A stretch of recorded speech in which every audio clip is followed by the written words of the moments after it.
Great.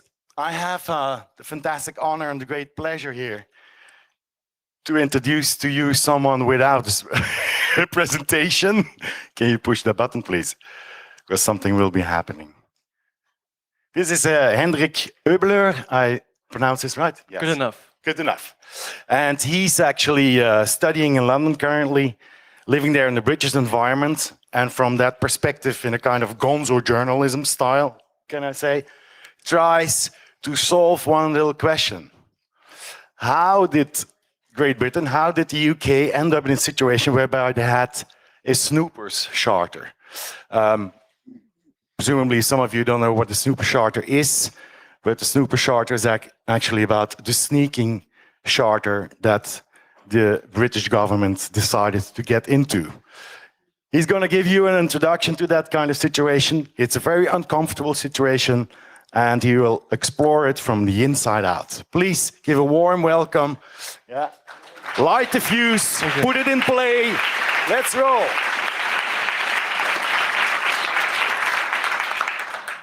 Hi, so I'm living in London, I'm studying there, and I'm not a legal expert, I'm not a technical expert, but I do try my best to figure out why we end up with a situation where we have a surveillance law that many think of as maybe the craziest we've ever seen in democracy. But I want to start with this picture. Every other week on my way to university, I encounter something like this. It's a mobile CCTV unit, and if you haven't seen, on top of it is a camera. And in London, there's approximately 1 camera per person living there. But there's still the need for a car with a camera on top of it. And this is only the old model. The new one has 6 cameras around it and more equipment inside. So for me, it was a pressing question. How can a country where this is the more or less unchallenged status quo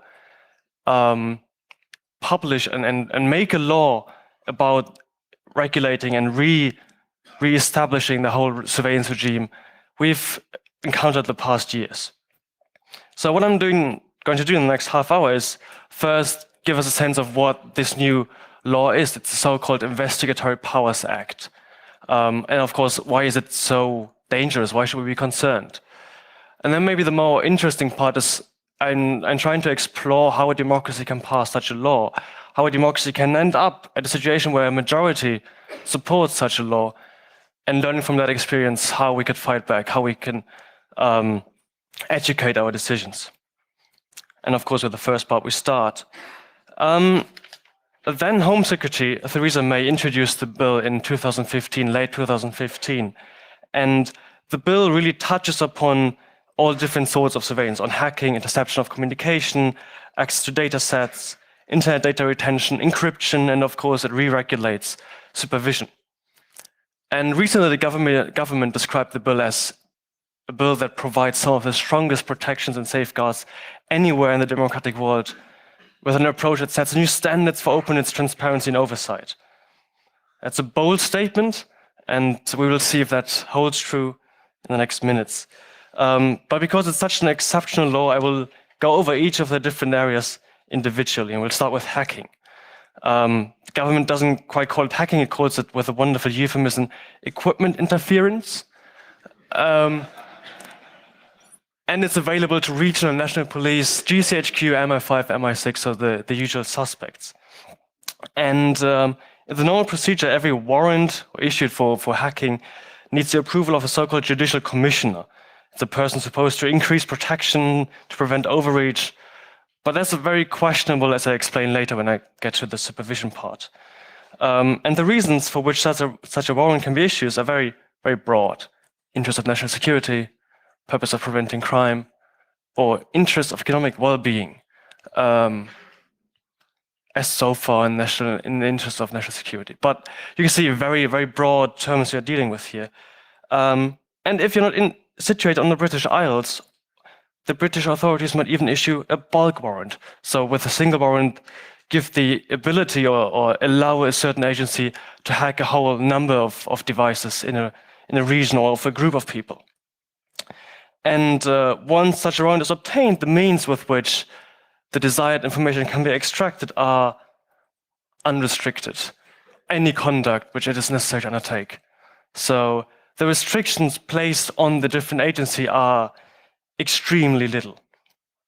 That means, for example, if the British government believes that there's a terrorist group in Stockholm planning an attack on Great Britain, it could potentially issue a bulk warrant to hack devices in the whole city to find out this or to listen to this group. And this power of surveillance goes hand in hand with the next topic, which is interception of communication, where the who and how and when of the approving of the warrants is very similar to the hacking regime. And it's rather surprising after years of knowing, or after years of reports being published that the different agencies misused their power of interception. In this new bill, this power was reinforced, reinstituted. And again, if one of the members of the communication is not on British Isles, we can issue a whole bulk warrant. But in this context, we also need to talk about encryption, because interception and encryption go hand in hand, of course. And the legislature listened to concerns. There's strong legal protections and support for encryption. No. Businesses can be asked to help circumvent encryption, actually. And it even goes so far as to say that if you are developing a certain kind of encryption technology, the government might give you a notice, and then you need to inform the government of any planned changes for the future. So, of course, they have time to adapt their technology to your increase in technology. Interesting approach, I would say. The next part is the access to data set. And what this means is it's available to only the Secret Service, not to the police services, but it gives them the power to analyze and access public as well as private data sets, and also create them or combine them to come up with new analyses. And that means, for example, the next time you visit your GP, you might need to consider that the information he has about you are also available to a government agency, or the information you give to your fitness tracker might at the time be analyzed by a government agency.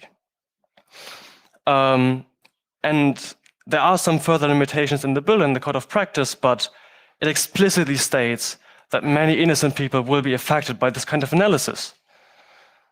Now, the danger of affecting many innocent people is also imminent to the next and maybe most outrageous part of the bill, which is the so-called internet connection records.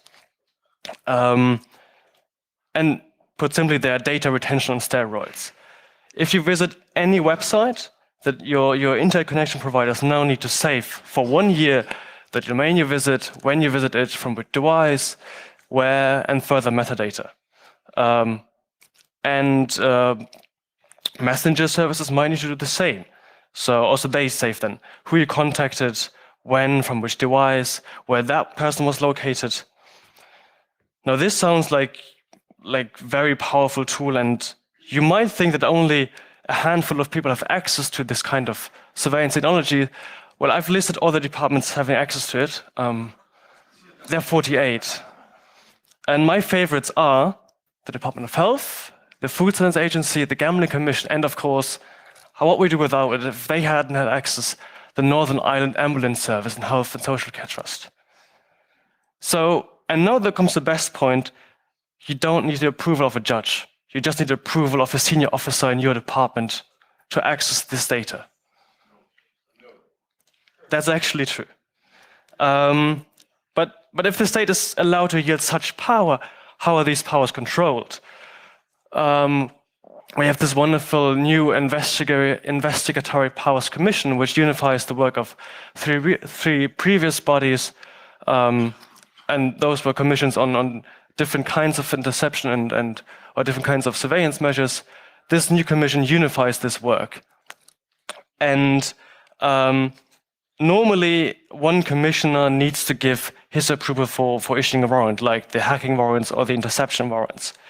And this is a so-called double lock system, where not only the state secretary needs to approve a warrant, but also a judicial commissioner. Now, it's good to have something like a supervision, but we need to keep in mind that all members are appointed by the Prime Minister. And I have very good faith in Theresa May to only put people there she can trust. And I also doubt that this commission is able to exercise powerful scrutiny. In 2014, The Guardian published 500,000 authorizations for interception warrants were issued. And then if your commission has less, say, than 100 people working a normal 40-hour week, you only have several minutes to look over each warrant and assess whether or not to give its approval. So I have very, very high doubts this commission can exercise powerful scrutiny. Nevertheless, this commission was declared a great improvement over the previous situation. And other often cited improvements are increased transparency because we have codified these surveillance measures. See, it's an improvement if you do something previously unlawfully and now you have it by law. You also have increased safeguards because you have unified the legislation and control mechanisms. I doubt that's very helpful if these control mechanisms aren't very effective. And thirdly, accessing data without a warrant is now a criminal offense. That's good. I mean, that's something. But should rather be the status quo instead of something we ask for, right? And lastly, the House of Lords in late summer was able to include another improvement, which I need to show you. I don't know, who thinks can find it, the great improvement? It's this. It's the first sentence setting out that this bill may be used to interfere with privacy. So the great improvement was that they now have reinstated that this interferes with privacy and therefore have said that they want to respect privacy. And this is the first sentence, so it must be very important. Now, this gave you a very quick overlook of what the bill does. And I want to go to the next part, how this has an impact on myself, really. I spent lots of my time on the right building. It's the Senate House Library in London. And incidentally, it's also the building that inspired George Orwell for the Ministry of Truth in his favorite novel, 1984. And you can really see why. And I know I would be called an innocent citizen. I've done nothing to really weaken the state power. I wrote some articles against it, like any student. I went to protests. I'm holding this talk, very rebellious. But because of the new regime, I don't know how I'm viewed. I might need to adapt my actions just because I think they have such a great power that it's reasonable for me now to adapt my actions, even though I've done nothing that should concern anyone. And precisely because this new law is no longer a measure against the threat of terrorism, where I had the moral excuse of, well, that doesn't affect me anyway. Now, this is really a measure against crime in all sorts of ways. And on top of all of that, we have the realization from Snowden that we cannot trust these agencies, specifically the British agencies, to remain inside the boundaries of the law. And even though this law puts nearly no boundaries on them, I rather have them than not, but I can't trust the agencies to stay inside these boundaries. Now, internationally, you might say that this is just part of a larger trend, unfortunately, because we've seen, for example, Germany and other countries not taking the hint from Snowden to maybe rethink their surveillance regime, but rather reinforce the surveillance regime. But this law in particular is in scope and size unmatched by any other regime in a democratic country.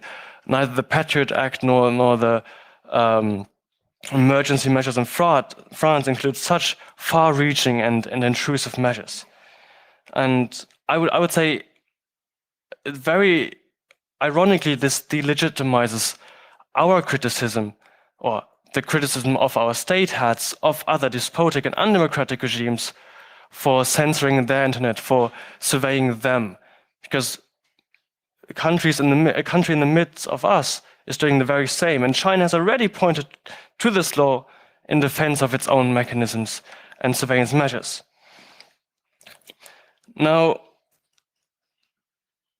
Theresa May said this, if you remember, and I don't really agree with it. I think this is wrong. This doesn't really fit. I rather say this bill establishes the most intrusive surveillance measures anywhere in the democratic world, and it attacks the principles of openness, transparency, and oversight. But now, having understood the extent of the bill, I I want to ask the next question: how can a democracy pass such a law? And for that, I first want to give you a quick look how the British democracy works. We have a parliament that's made of the sovereign, the House of Lords, and the House of Commons, where the sovereign is the Queen, but she doesn't really interfere with politics. The last time she did it, she caused somewhat of a civil war. The House of Lords isn't really important either. It's really the House of Commons being the most important part in the system. And another really important point to understand is that the UK isn't governed by a constitution, but rather by custom and common law. That means that there's not a single document that regulates who has how much power and where the boundaries, but it's rather a system of experience, of the expectation that different actors will behave the same as they did before. That is combined with the first past the post electoral system. That means the whole UK is divided into different districts, and who wins the simple majority in these districts represents that district in Parliament or in the House of Commons. And that has produced a very powerful House of Commons controlled by the Conservative Party, who got 37% of the votes, but 51% of the seats, and because there's not really any need for a two-thirds majority to change anything, that gives it total control over things. And that leads us to the next question. Why was the law passed? Well, the simple answer is other laws were expiring and they had to pass a new law. And the previous bill was also blocked by then coalition partner, the Liberal Democrats. And now with the new government, they didn't need to rely on them anymore. Additionally, the Labour Party was in opposition and simply didn't put up a fight. It actually voted in favor of the bill. The bill passed with a majority that's rather reminiscent of North Korea. And the Labour Party really seemed, to me at least, distracted by its own power fights in the leadership to solicit its own party, and lost the sight of this important fight. And later the House of Lords, the second chamber, didn't really improve much. Well, this is only the meta-analysis, and I wanted to rather understand why does the Conservative Party think that such a law is needed? Why does a democracy think this law is a sensible measure? And the first thing to understand, I think this is my first hypothesis, is that the political culture in the UK is based on trust. If you have a political system in which there's no constitution, in which for hundreds of years, for centuries, things stayed the same because they always stayed the same, trust in the system and trust in the diligent behavior of your opponent is essential to the working of the state. That, of course, also leads to a long tradition of thinking, if you've done nothing wrong, you've nothing to hide. Because if everybody is behaving so in a way to preserve the democracy, you have nothing to hide from it, because everybody is just behaving in a good way and trying to do his or her best. Secondly, the political system puts the focus on other topics. We have the two large parties, the Labour Party and the Conservative Party, who are able to win certain districts based on this old kind of US two-party system, where in cities, the Labour Party wins, in rural regions, the Conservative Party wins. And then there are some other parties, some regional parties like the Scottish National Party or Northern Irish Party, and they succeed in winning their districts in their regions. And their focus obviously lies on representing this region, of representing their local communities. But what this doesn't do is say there's 10 to 15% of the people really interested in these topics, really angry about these laws, where they have no way of being represented in parliament if in all the different districts they only have 10% of the votes. That way they can't really have a platform in parliament. And thirdly, especially in this year, all the attention, the media attention, and also our attention was dominated by the Brexit referendum and the US election. Maybe incidentally, the bill was passed between the time of the high time of the Brexit referendum and the US election, but that's only, I can only guess, probably an incidence.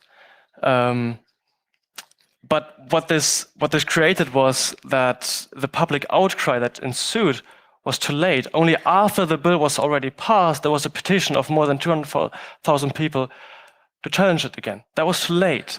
But no one had been listening to the debate except for a very small circle of people. Now, I think you have now a good idea of why the law passed, and I want to put forward some ideas what we can learn from it, how we can fight against it. Well, first of all, it's a simple solution. It's a technological solution. We can use VPNs to protect against the interconnection records. We can prepare against hacking. We can use encryption where possible, and so on and so forth. These are measures that they're long tested, and most of you, I guess, are able to do just these things. But I don't think that this is a long-term solution. And I don't think it's a solution for all of society. It works for me, it works for us, but it doesn't work for all of society. Because if we're honest, most of the people will not invest hours and hours in putting up these systems. So what we really need to come up with is a system that works for all, a response that doesn't only protect us, but puts the discussion on a different playing field. And the first thing is go to the courts. Some weeks ago, I hope many of you have heard of it. The ECJ rejected in a great decision a large part also of this bill, even though it wasn't challenged directly in court.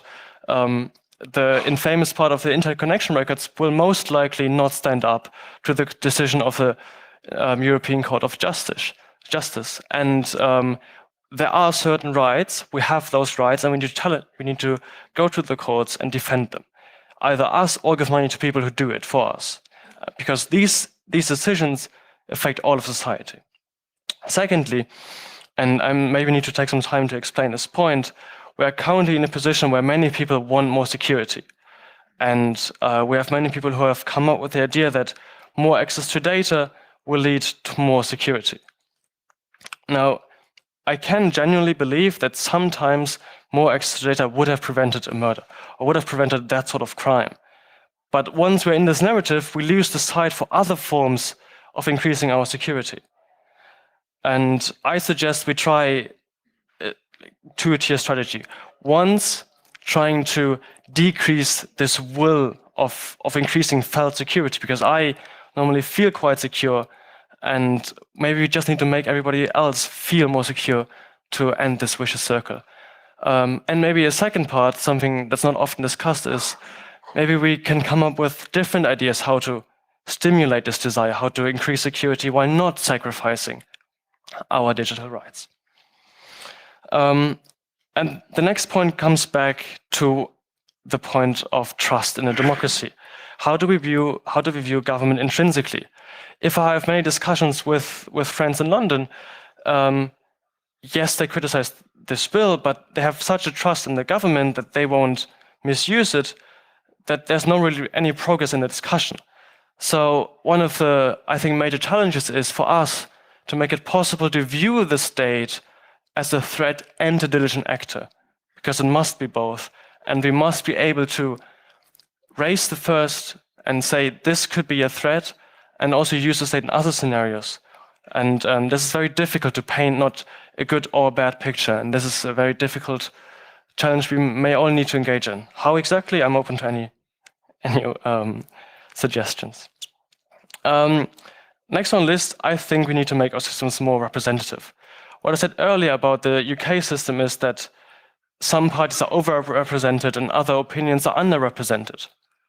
And making the systems more representative is a very easy solution to give critics a larger platform. But what it also does is give, or if we are already chipping away our substantial rights, at least the majority is doing it. I think that's something we should all agree on, that not 37% should be allowed to do it. It should be at least the majority. And of course, going back to the critics, I don't think if we give critics a larger platform, that these kind of laws would be passed. And lastly, I think I especially need to work on my attention, because I was blinded by the Brexit referendum, by the US election. It really sucked me in.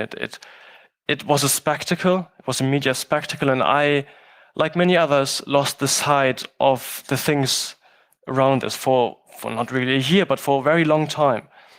And I certainly have to learn to diversify my attention and also to diversify my actions. And this is maybe then the challenge, to also make others diversify their attention and not be blinded by these spectacles we see nowadays in the international media. That's it. I hope you've got some good ideas from this, some suggestions, and learned some interesting lessons about this new bill. Thank you very much. Thank you very much.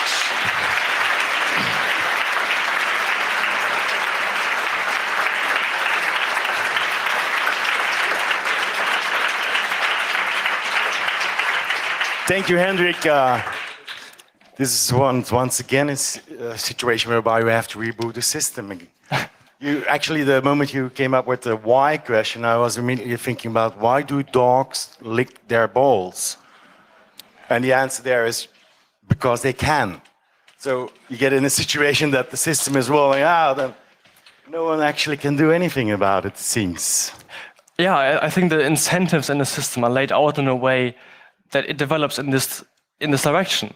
It doesn't need to, but if we don't challenge the incentives, this development is imminent.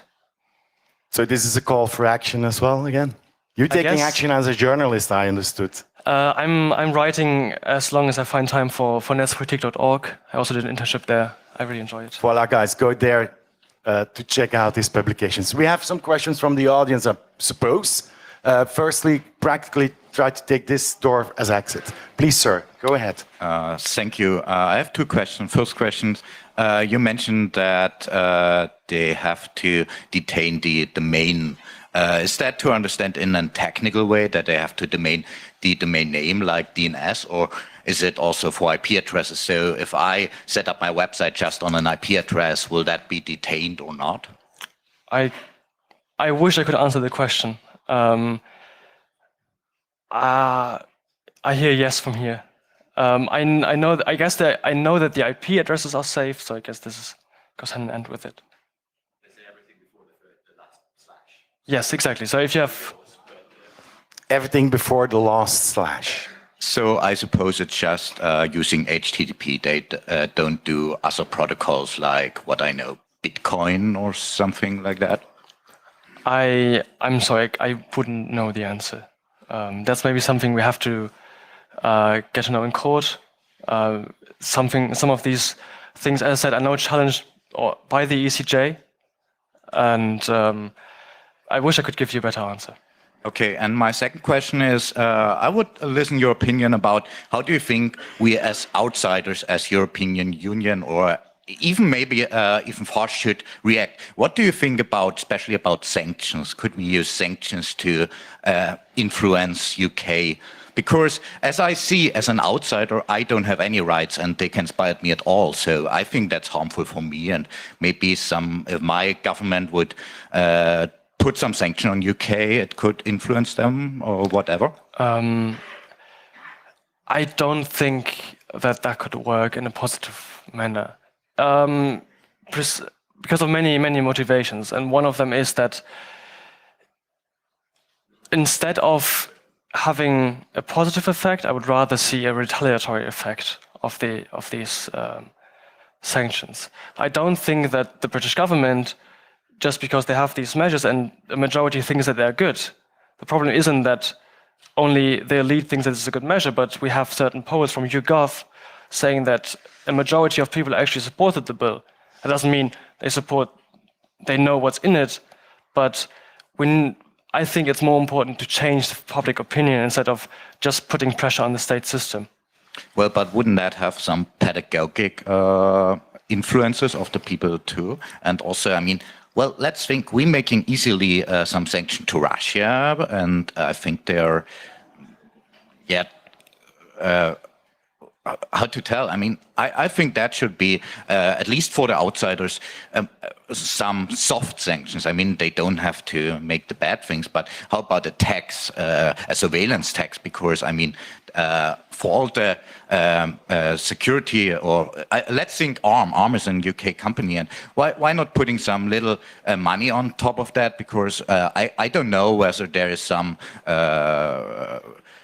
things built in which will wiretap my mobile phone because I have an ARM processor. So I think as outsiders, we should also be active in this way. And also, of course, in our own jurisdiction. Can you just get to the question and otherwise? No, the second one was just kind of an idea. A suggestion, I guess. But thank you. You know, we have a question from outer space, I noticed. Yeah. The first question was, are there foreign services or companies widely used by UK citizens and not conforming with the UK laws? Are they blocked? Like Russia? Well, first, there are some special regulations on foreign businesses. For example, it's not possible to issue bulk warrants to foreign businesses. Only a case-by-case issue is possible. And there is some talk of definitely fines and other measures that government is able to take if these companies do not oblige to the government, if they are given notice. Was another question? Yes. Yeah, one from space, I mean. Yeah, the next question was, similar law just got past Parliament in the Netherlands and is due to be treated in the Senate. What advice do you have on exposing the lies governments use to get these types of laws passed?